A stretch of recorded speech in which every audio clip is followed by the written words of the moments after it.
you with yet another DJs BrewTube beer review. Well, you know what, guys? It's another hot day. And that means I want to acquire what? An awesome, tasting, and flavorful, and maybe unique session beer. And what am I going to do to accomplish said task today? I'm going to think globally. And by thinking globally, I'm going to go to Brauhaus Hartmannsdorf, and I'm going to have their Ritterguts Original, or Ritterguts Gose. It goes by both names, by the way. Yes, now you're saying Gose, what's up with that, DJ? Well, Gose is a style, just like Brauhaus Hartmannsdorf, that hails from Leipzig, Germany. And this style has been around for over 1,000 years. Right, Brauhaus Hartmannsdorf has been brewing this beer since 1738. And in 2013, it won the title of Best Gose in the world at the World Beer Awards in London. So that's telling me these guys probably have their chops down when it comes to making a Gose.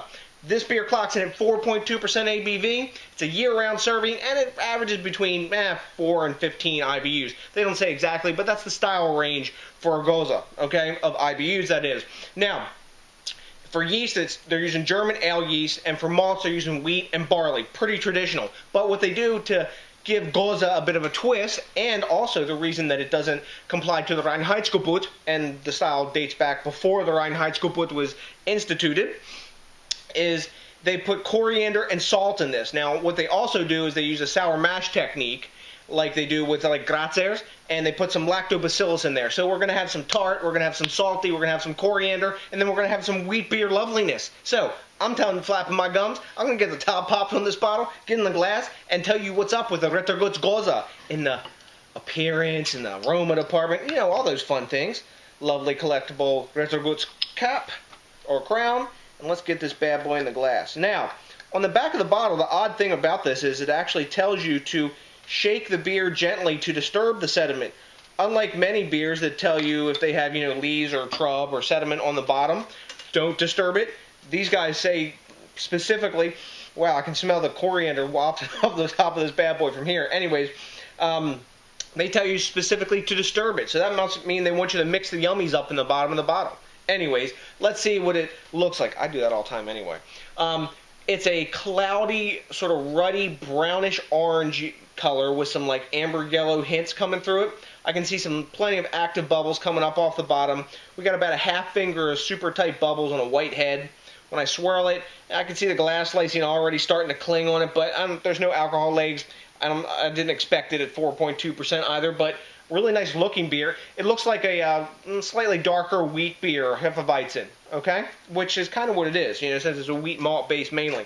So let's get the aroma on this, because I can smell it from here, and we're going to describe it to you now. Let's see.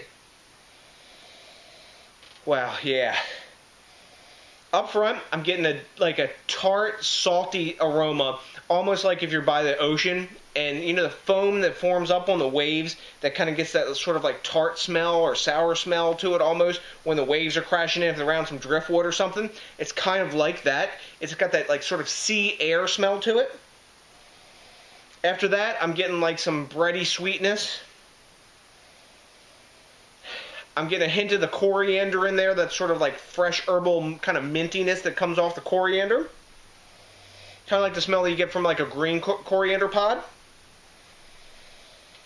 Man, it's nice. It's got like, and there's that, like I said, that brininess in there, that like sea salt like aroma or that sea air aroma that's dominant.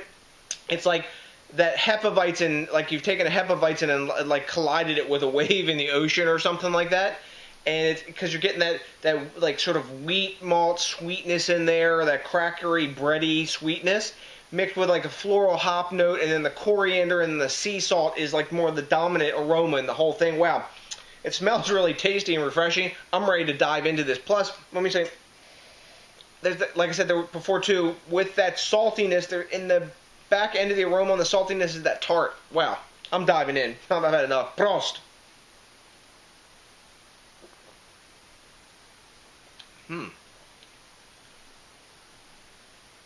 Wow, that's cool. By the taste in this, I'm getting actually a pretty big like lemon taste to this. I'm thinking they probably did use size hops in this. They don't mention the hops they use, but that's what I'm thinking. Look at that gorgeous glass lacing. But right when you get hit, the experience this has given me, it's almost like if you make like a margarita almost, and you have salt around the rim of the margarita, and it's a margarita that has a pretty big dose of lime in that margarita, and when you drink it down, and you drink the salt off the rim, that sort of experience. Or if you ever go down to Mexico and you have a can, what they'll do a lot of times down there is if you're on the roadside and you buy a beer, you'll crack a can of like Tecate or something like that, or Modelo, and you put lime around the rim of the can, and then they before you open it, and they crush it in salt, and then they put a lime after they open it like in the mouth of the can, and you drink it through that. It's just reminded me a lot of that experience. Is that refreshingly like medium thin body, the carbonation spot on from the bottle conditioning. It feels like really velvety going down. And the salt, like when you drink that beer with actual salt on the can, it like brings you back to drink another drink of it because it like dries off your palate. The tartness is in there, but it's like the tartness is like playing like at the side of your tongue, so like yogurt would. But it feels more like lemony tartness, like diluted, like almost like lemonade tartness. Like it's not like sour in your mouth, but it's like a lemony tartness mixed with that salt, and then the coriander is really like tame in this, and then you've got the sweet notes that kind of like bring it all back, and so it's not just like beating your palate up with tart and salt. Wow, this is a really cool beer. I've always liked Goses. The last time I had it, my palate was a lot less mature than it is now, and I enjoy this more than I can remember enjoying the last Gose that I had. And I can't remember which one that was because I've drank so many beers since then. But man, really tasty beer, very well made, goes down super smooth. You can tell if they've been making this beer since 1738, they better have perfected their craft since now. And also, you know what? They won the best Gose award in a beer drinking culture, and at a show or a contest in London. So, wow, really cool. Like awesome mixture of tartness and lemon, and that salt in there is like that extra twist. Like I said, almost like drinking a margarita or a beer that's got like a salted rim on the can with lime. So, what do you grade a beer like this? You hear me like waxing fantastic about all the different characteristics of it. Rate Beer gives it a 94. I can totally see that. That's a super high A-.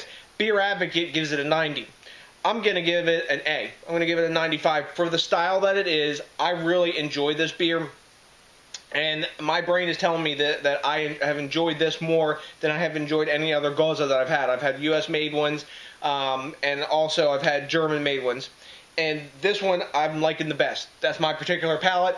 You guys maybe have had ones that you like more. And I think this is a very polarizing style. Not everyone's going to give it an A. And it's also going to be a style that people are going to confuse with its Belgian counterpart, the Geuze, okay, which is more of a straight sour. It's not the Gose. Yeah, they sound very similar, right? But the salt characteristic in this and the way that they've played the hops and the lactobacillus against the sweetness of the malt and that briny characteristic of the salt is really well done, I think, in this beer, in my opinion, and I'm enjoying the hell out of this one. So, that's my opinion. If you guys have had this beer, let me know what you think. I love the quid pro quo and the back and forth. So, to the next DJs BrewTube, you gotta do me a big favor. You gotta think globally. Hell, I'm thinking globally. I'm on freaking Gose all the way from Germany today. I'm doing my part. You gotta drink locally. You gotta support the craft beer movement. So guys, like craft brewers that we have, can survive like these guys have since freaking 1738. That's crazy. Hell, that's older than most places that have existed in the United States. This beer has been around. Wow, that just blows my mind. So, I digress. You're not surprised. To the next DJs BrewTube, thanks a million to each and every one of you for watching. Rate, comment, subscribe, hit that like button. And until then, I got nothing but a bunch of Gose drinking love for you. And what? You know what's up? A peace out!